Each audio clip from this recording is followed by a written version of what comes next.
Hey, what's going on, guys? It's Eugene Honrath from Shadow Warriors with Meet the Maker interview. I've got Matt Peterson here. How's it going, man? Hey, what's going on, man? How are you? Good, good, good. So, give me a little synopsis of who you are, what company, what's your company name, where you're from, and what you guys do. Name's Matt Peterson. I live here in Wichita, Kansas. The name of my company is Voodoo Resins. I mainly deal in knife scales, but I do a lot of pin blanks as well, call blanks, um, just about anything resin based. Yep. You know, I've done some shifter knobs for guys, as well. So kind of hit the gauntlet with the resins. Yeah. So what's for the person who doesn't know, knife scales or knife handles Right. and Yep. resin. What is resin?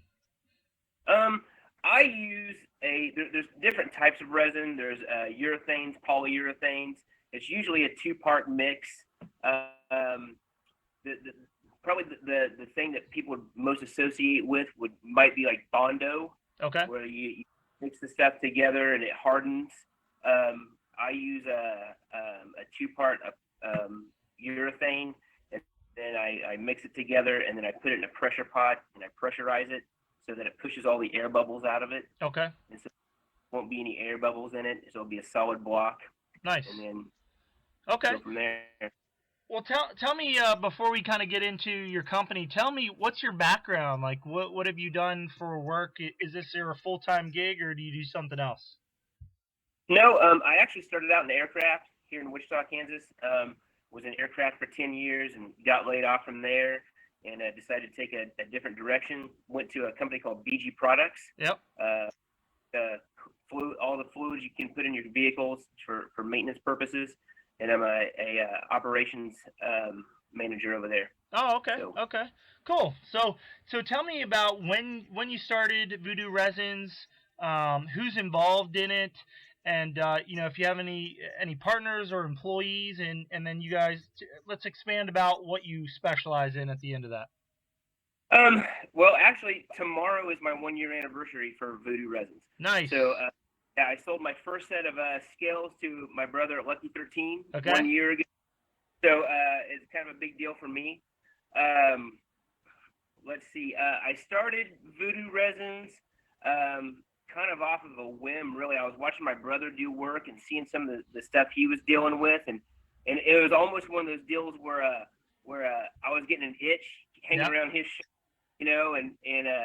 and I bought some equipment and thought I could get into it and with my aircraft background and bought a few pieces of equipment and made some molds and started doing some casting and the rest is history. So do you do resins versus like micartas or plastic I do, G10s? yeah, I do a little bit of micarta as well. I can lay up. I have a mold that I lay up my own micarta in, and then Um, of course, the burls. Everybody likes burl, so I've done some hybrid stuff. My main focus that I think am very good at is the with the honeycomb aluminum honeycomb core. Okay. So that's kind of my signature is using the honeycomb aluminum core or the phenolic based cores. Living here in Wichita, I have pretty good access to that kind of stuff because it's all aircraft based. So I have an ample supply of it. Yeah, Quite yeah. able. Clay Smith and John Yarm were both saying that they use some of your stuff. Yeah. Those guys, those guys are great. Those John and Clay make some incredible stuff. Yeah, no, absolutely they do. So tell me about so I know we kind of went over a little bit earlier what you specialize in, but kind of go back over that and tell me about size of things, thickness, big blocks, small blocks, and how you work it. Do you do in big batches, small batches, cut them up, that kind of stuff. I try to do everything, and I think I'm a little bit different than a lot of guys. A lot of guys I think use a like a 2 inch by 2 inch mold by 6 inches long, and then they cut down the middle and then splice it out that way. Where I actually use a 4.5 by 6 inch block now, a 5 inch mold, and I only fill it. I have a formula that I use, a volume formula that I use, and I get it, I don't know, 400 thousandths thick. I'll cut it through the middle and then trim the sides, and then I actually mill everything down to 300 thousandths. So I mill everything down, hand sand everything to 2,000 wet sand, and then wrap and ship that way. I do different size blocks. I have some guys that I have a XL block that's actually 4.5 inches by almost 8.5 inches long. Whoa. So as a matter of fact, Mammoth Creek, Jason Glover, he got some a while back. He's doing some big project. Some of the guys that make the tomahawks and hatchets and stuff, they want that longer scale, and so I was able to offer that to those guys. And then some guys want tiny stuff. I do some work for a guy named Jesse Pickett that owns Valhalla Designs, and I make a lot of his Nomad wallets that he does, the minimalist wallets, and he wants smaller blocks. Who's the company again? Valhalla Designs. Okay. So nice. Jesse Pickett, he's a good guy, real good guy. Makes a good product. So you do a variety of different stuff. Are you the only one working at the company, or do you have other people? The only person in my company right now is me, and unless you want to count my 5-year-old son that comes out and explore for me. So it's a one-man operation right now for me. So nice. So everything that you produce comes from your mind, or do you take custom orders for colors, for honeycomb, for anything, or is it kind of, hey, this is what I produce, you either like it or you don't? No, actually, I have some staples that I do. What probably one of my biggest that I have is it's called a blueberry cobbler, or a copperhead road. That was the one that kind of kicked things off for me. I was making things here and there, and people really took on to those. And I have those staples on my website that you can order from. But to me, it's if you come up with an idea, man, let's do it. Let's get it on. And one of the neat things that I like to try to do too is if I like it and I use it, after that I usually try to let the person that helped me create it name it. So there's a kickback to that as well. So some of your product could be you could have the name on it. Yeah.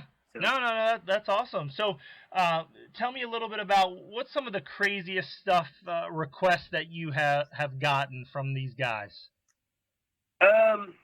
Man, a lot of guys like glow. They like the glow stuff, the glow in the dark. And the unfortunate part with glow in the dark that I've come up with is that the colors aren't really that great. But a lot of guys want this big spectrum of glow in the dark stuff.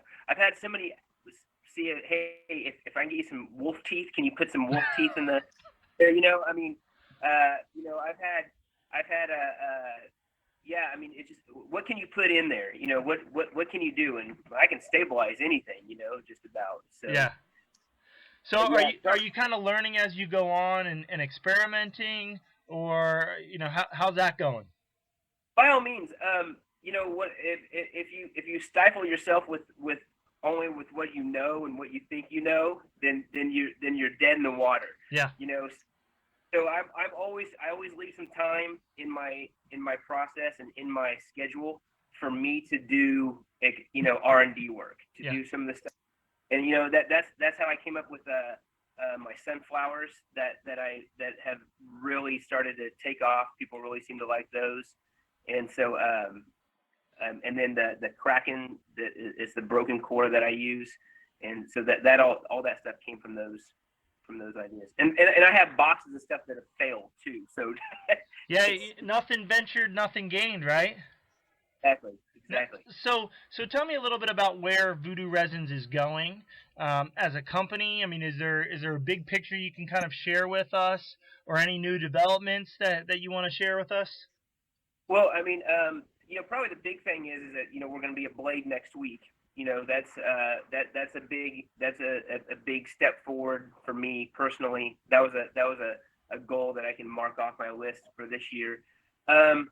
I think as any business owner is. I'd love to be able to do this full time, but there's circumstances involved for that to happen. Yeah. But but my actually my number one goal is to help myself grow and the people that use my product grow. Yeah. It's the evolution of what we do. If I have a good product and they have a great product and we can put them together and I can help somebody succeed besides myself, that's a lot of it, in itself. Yeah, so that's a good question. I mean, I think that support. If you get some new knife makers that come to you that want to buy scales or handles, are you helping them in terms of the process of all the way from fitting to finishing and everywhere in between? I can. I have open door policy. Guy calls me at 2 o'clock in the morning and wants to know how I'm sanding my scales. Because I'll tell him how I do it. There's no secret to it. Yeah. I mean, it's time and effort. There's your secret. Is how much time and effort you want to put into something to make it look great. I give people, if people call me, hey, how's the best way to cut this or to tap these or to drill these or to bond them together? I have suggestions for them. Yeah. Whether they take them or not. But a lot of that information that I have is based off of, hey, YouTube, how to, yeah. It's all out there. So sometimes they just want to hear it from the mouth of babes, how to do it. So it's kind of funny that you say that because we have so much knowledge that's readily available, but people want someone to restate it for them. Yeah, it's they want that affirmation, that it's there.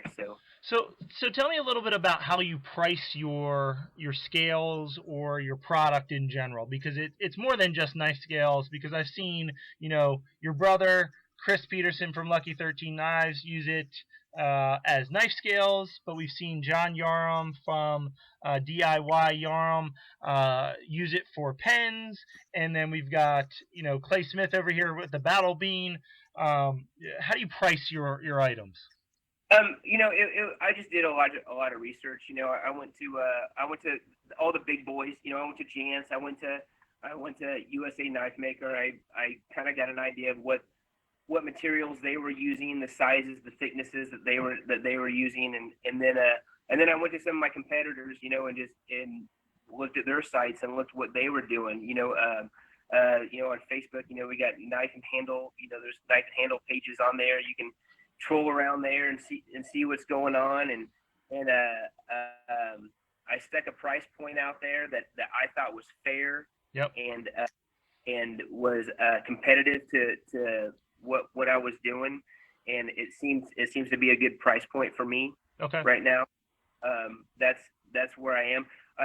On some obscure things, I may charge a little bit more, just because the amount of time it takes to do them. Yeah. I have a set called Constellations, where I isolate certain cells in the honeycomb core with glow, and then do it's a multiple pour.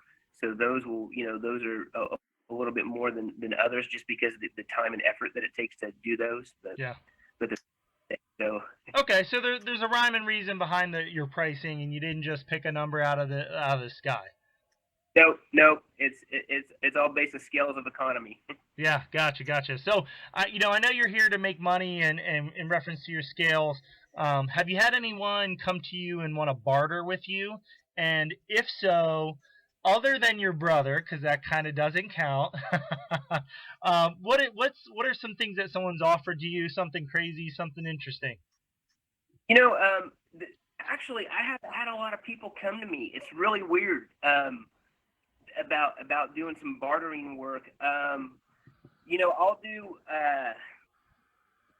It's like I had a guy offer me some duck calls, if for some blanks, and they're a product that he was going to turn out of my stuff. Yeah.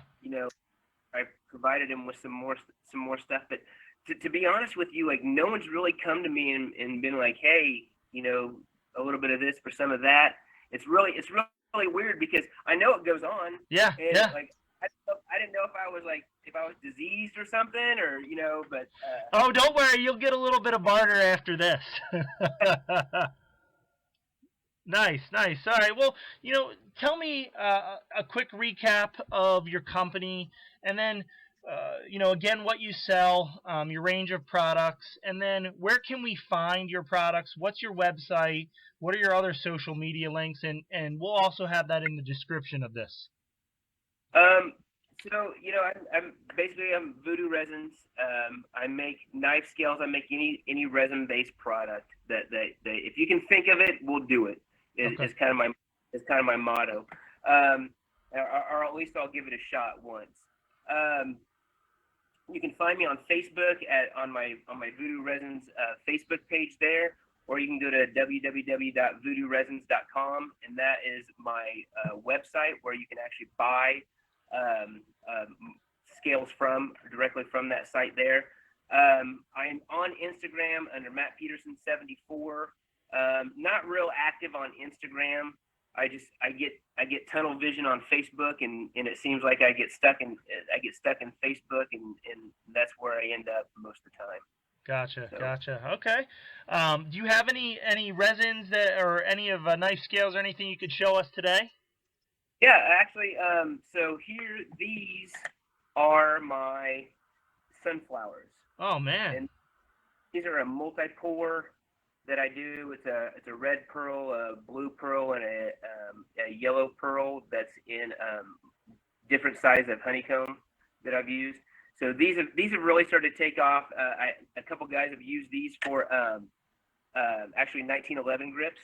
Oh. So they got 1911 grips out of them. How is that? How does that honeycomb perform under such small dimensions in terms of the 1911 handles? It's fine. It cuts really smooth. I mean, like John Yarm and Coy Wayne Cole at Cole Customs that do a lot of the pin turning and stuff. They're able to. John's able to turn really tiny beads with this stuff, man, and and get a nice radius on these things, a tight radius on them, and they seem to be good. I haven't heard of anybody having any problems with it, with the dimensions of it. It's just a lot of it is going back to taking your time and measure twice, cut once. Yeah. Yeah. Here's another set that I really like. This design is called the Patriot. It's a red, white, and blue. I was gonna say it made me think of like Captain America. Right. The core that I use in this is called Kraken core. It's an aluminum honeycomb core that I manipulate, and it kind of looks like I think it looks like the arms of a kraken. It has the tentacles. Yeah. Kind of a look to it a little bit. So one of our buddies on Facebook, he actually named that for me. So it was his idea to call it Kraken core. So we ran with it. It was here's another set. This is another set of Kraken core that I did. These are called this is called a copper Kraken. Oh. So it has a copper in it, and then it has the green pearl in it. Kind of gives it a patina look in it a little bit. So these have been pretty popular as well. So that has actual copper in it? No, it's a copper pearl essence that I use. Like a dye or something, or a color? Yeah, it's a powder. Okay. It's a powdered. Oh man, that's awesome. Well, hey, thank you so much for talking with us today. We greatly appreciate it. What's your table at Blade, because this will come out before Blade?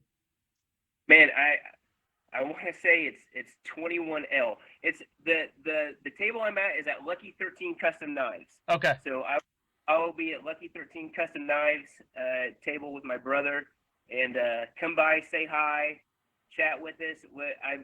The whole reason I'm there, man, is to meet the people that support us. That's way more important to me than selling anything. It's just hanging out with the people that support us. So awesome, man. Hey, thank you so much, and hey, that's a nice hat. Oh, thank you. All right, man. Take care, brother. All right, thanks again. All right, bye.